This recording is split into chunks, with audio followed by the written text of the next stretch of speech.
Bryan Colter here, Evolutionary Astrologer, for another horoscope report for the upcoming Libra solar eclipse. And this is a juicy one because you have Pluto currently stationed in the sky right now, is in a square aspect to this solar eclipse. It happens on October 14th, and this is one of the most dramatic events of the entire year. Before we dive into what we see in the chart, quick announcement. October 28th and 29th, both of those days, I'm hosting my new class, Introduction to Evolutionary Astrology.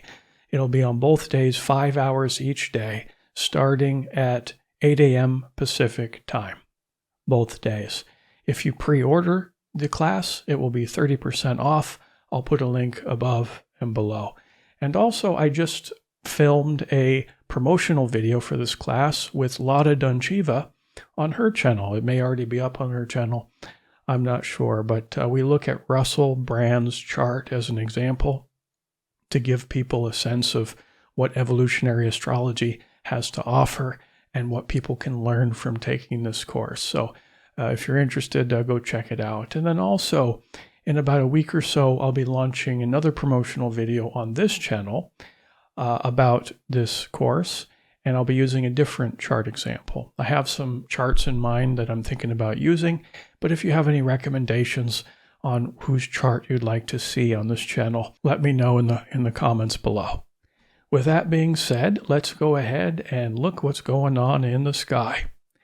So here we got this chart here, and we have you can see the solar eclipse right here at 21 degrees of Libra. It's right near Mercury as well. And of course, eclipses will always highlight the nodes of the moon. And there's so much pressure on these nodes because, eclipses will always highlight the nodal axis.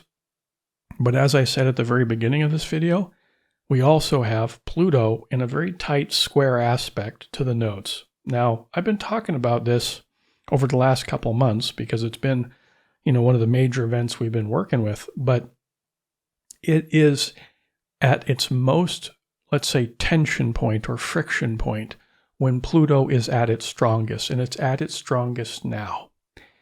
As of the recording of this video, I'm recording this on October 10th, Pluto is effectively standstill in the sky. It has looked standstill in the sky for about the last week or so because Pluto is such a slow mover. It takes a while to completely station and then switch directions. So it's been going retrograde. It's now stationing. And as of a few hours of the recording of this video, it will begin to go direct and start moving forward. But it's effectively stationed for the next week and a half because Pluto is the outermost planet and it moves so slowly. And whenever a planet is stationed, it's at its maximum power, especially when it's in this very tight square to the solar eclipse itself. And pretty much every Western astrologer on the planet knew coming into 2023 that the middle of October would be one of the tensest moments for humanity because this has a tremendous impact on the collective. The planets always have an impact on the collective as well as in our individual lives as well, but especially when we have interactions with the nodes because the nodes themselves represent collective karma. And, the nodes changed signs a couple months ago. So we shifted into this Libran Aries axis, and this is really on the forefront of our awareness right now, this polarity between Libra and Aries. And all opposite signs are in natural tension with each other. There is that polarity there. The, let's say, navigational style of a Libra person is much different from the navigational style of an Aries person. But that's not to say that they can't be complementary because opposite signs ultimately are opposite sides of the same coin. And we can see, of course, the natural tension between them, but that doesn't mean we can't get them right. And with so much tension on these nodes now, it's very imperative for us as a collective to at least try to get it right. And of course, we'll see the tension as I describe it, but then we'll try to strategize and figure out, okay, what's the happy compromise here? What's the middle ground? How can we make a positive response to both of these archetypal energies? Before we discuss the higher octave potentials of working with these, let's first highlight the dark, because again, this is very charged. And Pluto, the god of hell, which is kind of a dramatic name, but it represents the evolutionary intention for humanity to dredge up old woundedness and the darker sides of human potential. And of course, it's the pain and suffering and darkness that we experience that creates those traumas within ourselves. And those traumas have a tremendous influence on our psyche, of course.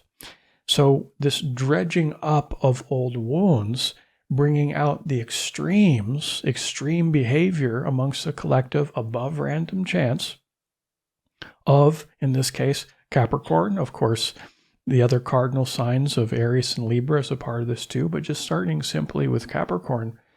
Pluto entered Capricorn in 2008, right around the market crash. And Pluto bringing up the extremes of dark side of Capricorn, which is basically the dark side of control, of power, of greed, of top-down order. So that is coming out in extremes, okay, so that we can heal the trauma that really drives that into manifestation with the collective. And there's this sort of crumbling that's trying to happen of these old structures. It's like we're trying to, humanity, excavate the old decrepit bones of an old world that doesn't really suit us in this new age that we're heading into. And as Pluto re-enters Aquarius in January of 2024, and then re-enters Aquarius again for the final time later in 2024, Aquarius, Pluto entering that sign will cement us into this new age, this Aquarian age. Meanwhile, we're trying to do this dredging process. So darkness needs to come to light before it can be truly transmuted and healed and regenerated. And this is primarily focused, again, on this polarity between Libra and Aries. So I'll just spit out some words and we can, see the natural tension between these words. And these are words associated with these signs. So Aries, the warrior, and Libra, the lover. War, peace, justice, injustice, freedom, love, independence, codependence, aggressive, passive-aggressive, anger, more proactive, outwardly expressed anger, and then sort of an inward boiling resentment. That's part of the polarity too. Self-righteous indignation and this sort of spiteful contempt. Selfishness and teamwork.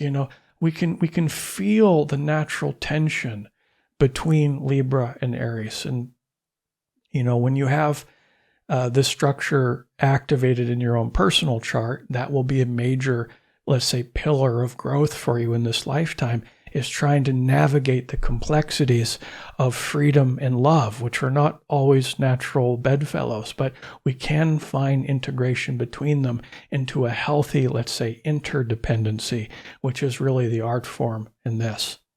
Now, here you have Pluto bringing up the extremes and the woundedness and all that. The solar eclipse activating this Libran south node, and with the south node, we always want to be wary or aware of the dark side potentials of Libra, whilst simultaneously keeping our eye on the prize of, okay, well, what's the positive expression of that? And then really the remedy or antidote to the darker motivations of Libra lies in the positive expression of Aries. But the thing is, with the North Node, it's always hard work. There's this sort of feeling of being unnatural. There's a sense of imbalance between the nodes where if you think of a platform balance, and actually the platform balance is a good image to use here because Libra, if you've ever seen the image online, it's actually a platform balance that you'd see on the streets of Babylon or something like that. So you have this balance that's gone a bit lopsided towards the more negative expression of Libra, so therefore positive Aries will balance that out a little bit. That's the goal. But since the North Node feels more unnatural because of the imbalance, it's harder to get right, especially with all this tension and the solar eclipse pointing at it.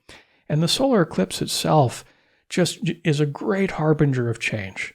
They're classic for major world events occurring. And of course, we have one going on right now with Israel and the Gaza Strip. And of course, war is very active right now. And the war started right as Pluto started to station. Now, of course, the tension and conflict in that area has been for many, many decades building.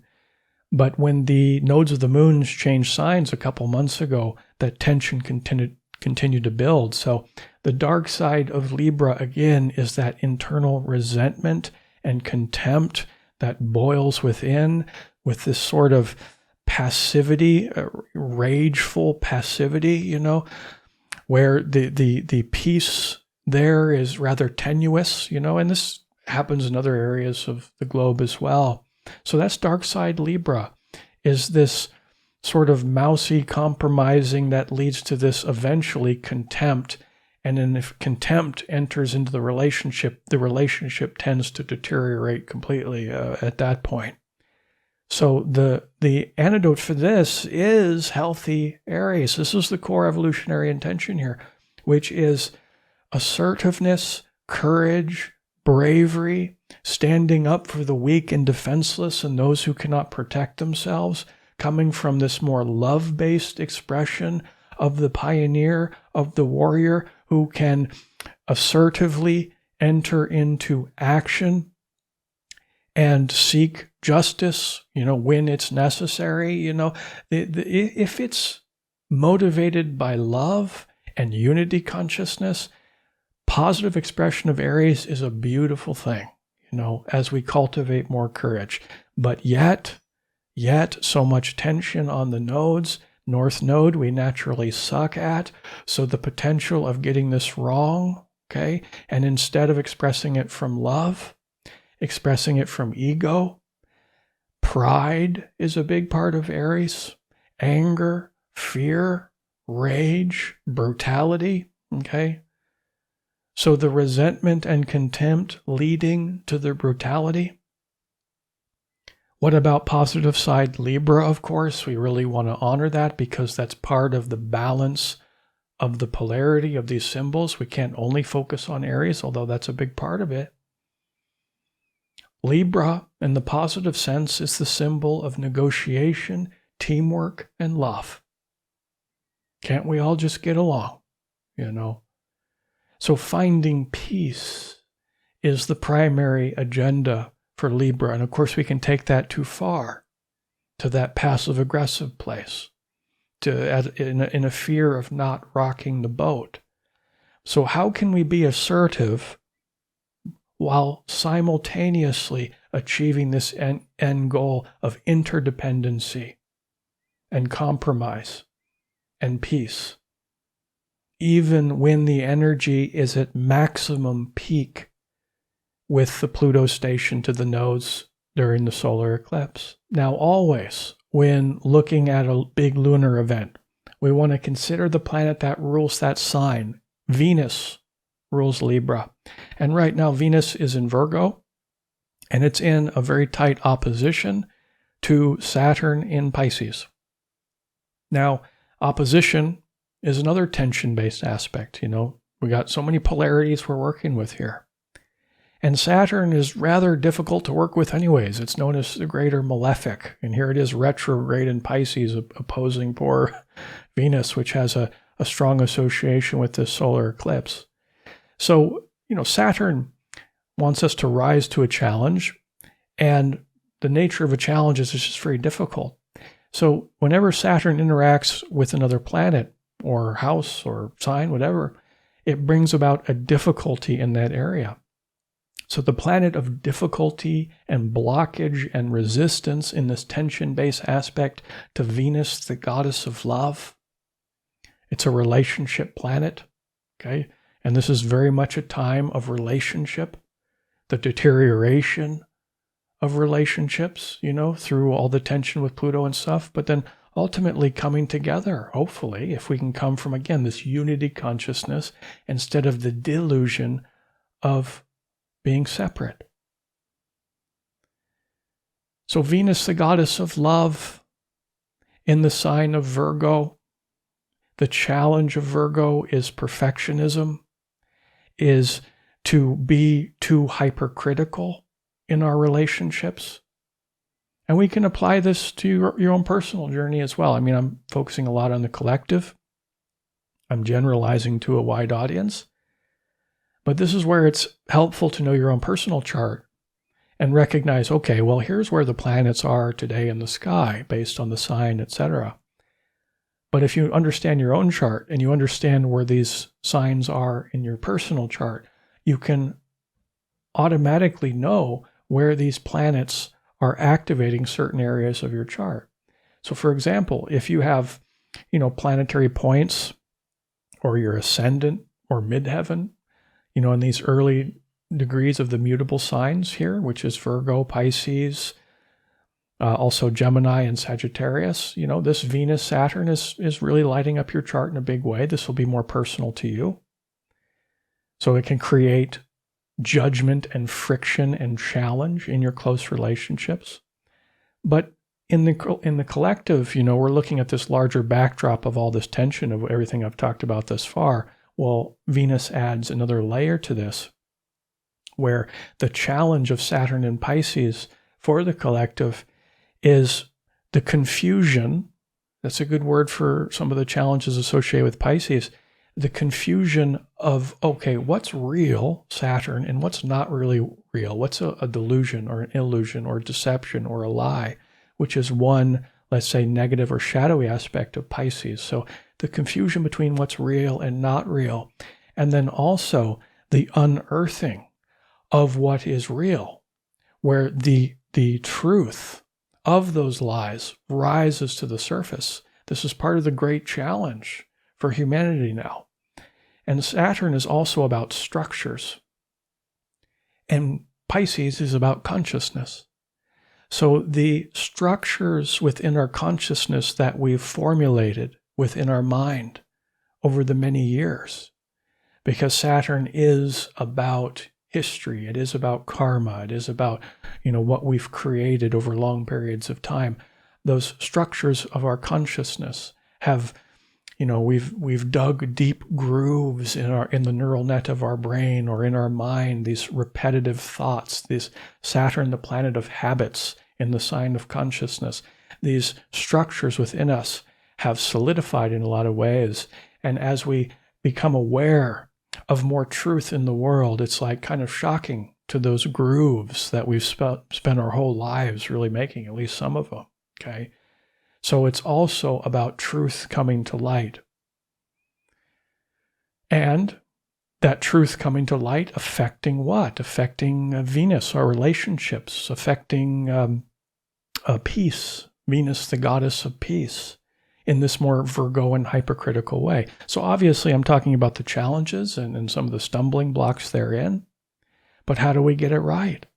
Well, Saturn, the great work of our relationships, okay, building a more stable foundation and not getting into this negative Virgo place of nitpicky, but rather in the more, let's say, virtuous response to Virgo, which is following the virtue of humility, recognizing, at least as little ego personalities, we are imperfect, okay?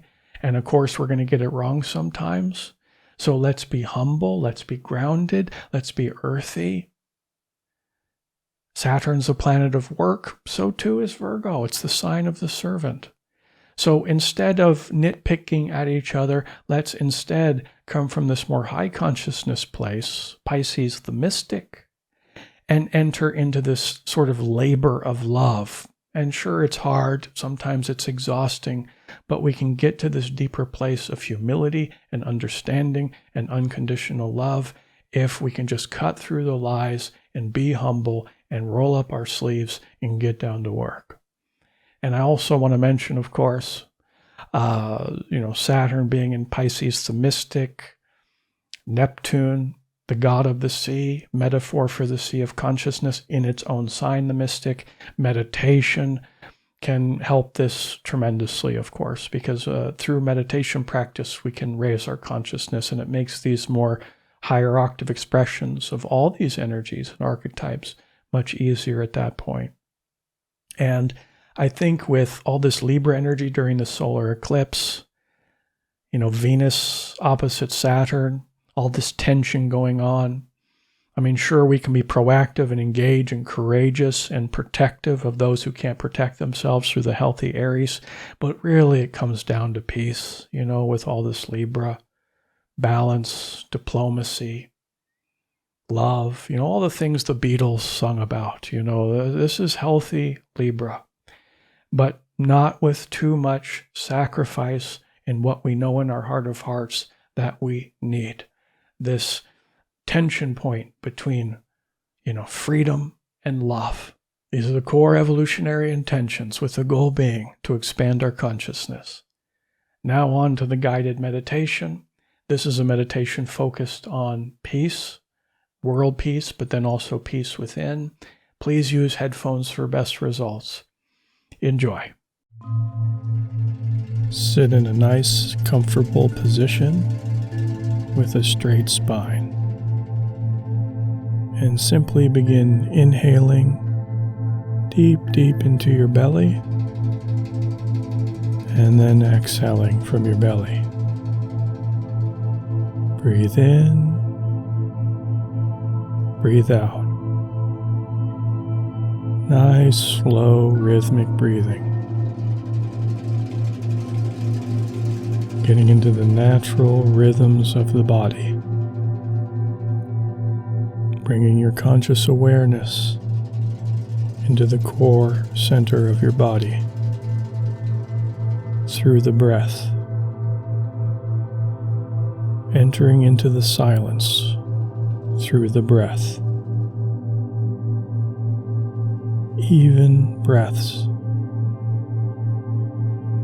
About 4 or 6 seconds per inhale and 4 or 6 seconds per exhale. No pause between the in-breath and the out-breath. Natural breathing. Tapping into the natural rhythms of life.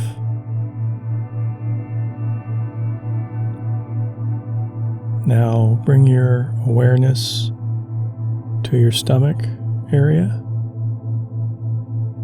and just feel like you're in your stomach, focusing all your awareness in that area.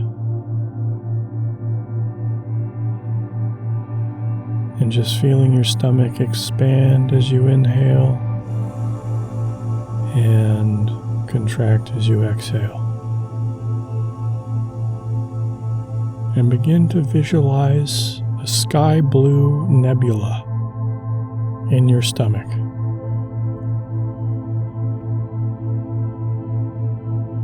And visualize this color with as much clarity and attention as you can. And you begin to notice that the nebula grows brighter and brighter with every inhale. Becomes stronger, more luminescent with every breath. You can even begin to feel the energy in your stomach if you concentrate hard enough.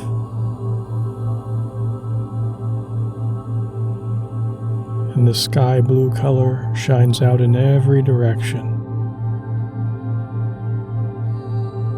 You see it grow brighter as you inhale, and as you exhale, feel all the stress leave your body. Now bring your awareness to your chest center and visualize a white rose pinkish color in and around your chest. A beautiful pink nebula in your entire chest cavity. Feel all your emotions begin to soften. You become calmer. And you see this pink color grow brighter and brighter with every inhale.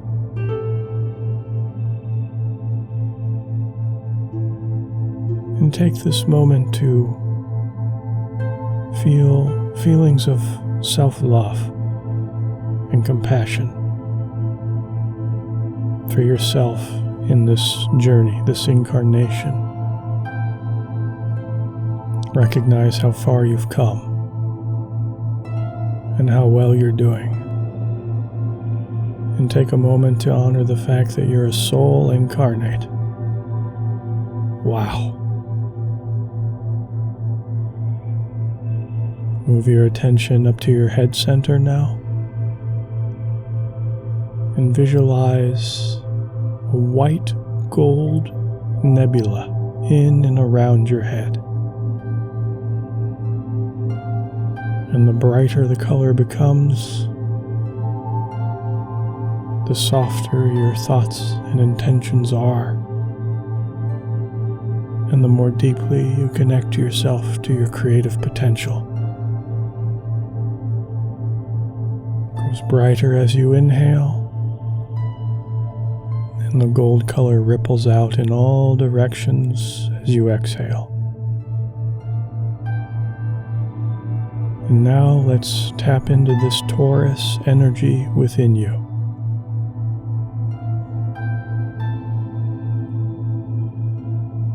Visualize yourself sitting near a meadow on a beautiful spring afternoon. And imagine your hands are holding a small swallow and allow it to take flight. Watch it as it flutters over the meadow and settles on a branch of an apple tree covered with delicate young blossoms. See in the distance, against the deep blue sky, a large ivory white eagle soar through the air. The eagle dips and rises with just a tip of his wings. He's riding on the air currents. Now study the rich meadow before you.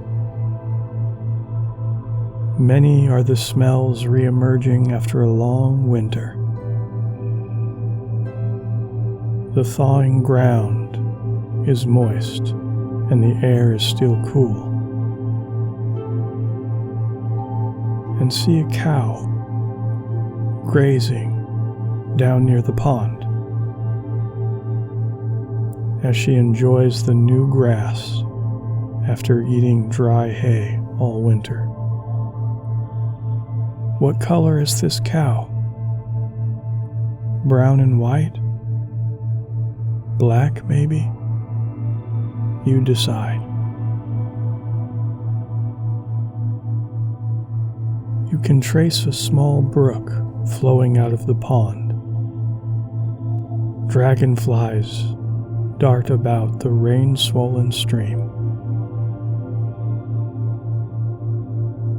What a lovely, calming sound running water makes. Up on the far side of the pond is a flock of sheep and lamb. Count them. How many do you see?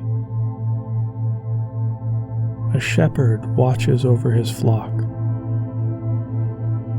He is leaning on a crook, enjoying the warm sun as his sheepdog sits beside him.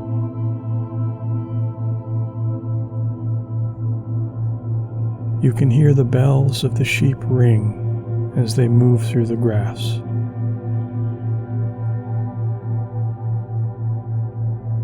The baby lambs are skipping and playing with each other. Now stroll into this meadow. Notice the yellow daffodils are scattered here and there. Move where you wish.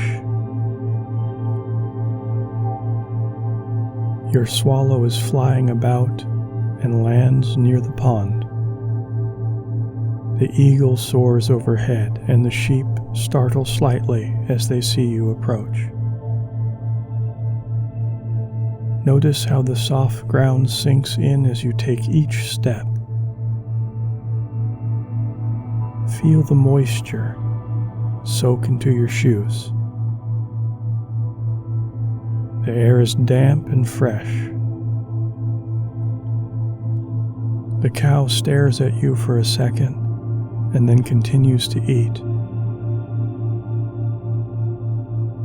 Go up to her and feel her soft coat. She really likes it when you scratch her behind the ears.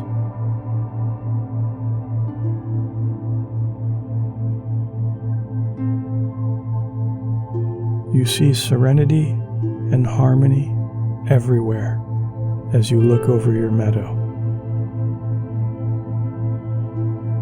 This is a center of calm and peace which you can visit and take solace anytime you wish.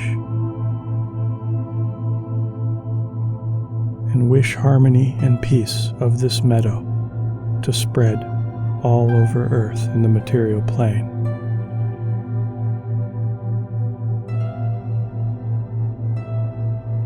Now leave your meadow and return to body-centered awareness. And begin to expand your consciousness in every direction out from where you're sitting now. And it passes out of the building that you're in, above the trees, like a growing bubble, until you can see the town in which you live. A lovely rose light pours out from your heart, blanketing first your neighbor's home, and then the whole neighborhood, and finally the entire town. You feel joy. You continue to expand to the point where you can see the entire nation. Perhaps there's trouble in some parts of it. Your heart continues to pour out love for all. Your whole country is now covered in this pink light.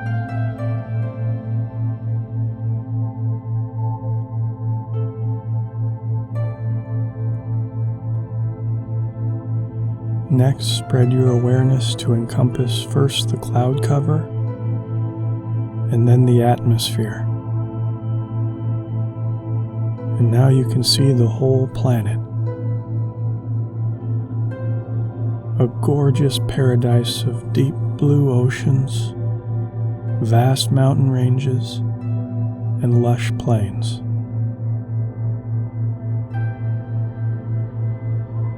But you know there is fighting in various parts of the world. Great unhappiness, and you want to help. From your vantage point, there are no borders marked, no separation. It's one world. All trouble is born out of ignorance and misunderstanding. We want to love one another and live in peace. Now from your heart, see a river of rose light, which floods the entire globe with peace and love. You begin to see millions of smiling faces bathed in the rose light. You see men laying down their arms and embracing one another in common brotherhood. You see people giving food and clothes to others in need.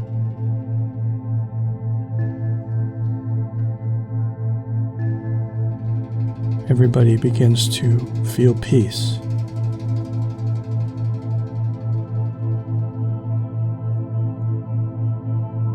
Now see the planet move towards you and nestle in your heart.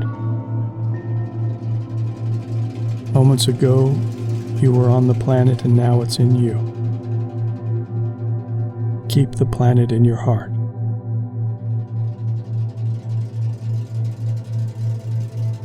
Now spread your awareness throughout your entire body. Feel every cell in your body fuse with these lights that you visualized. And bring in the luminosity, the glow. And begin to bring your awareness back to the room. You can begin to move your fingers and toes. And whenever you're ready, open your eyes.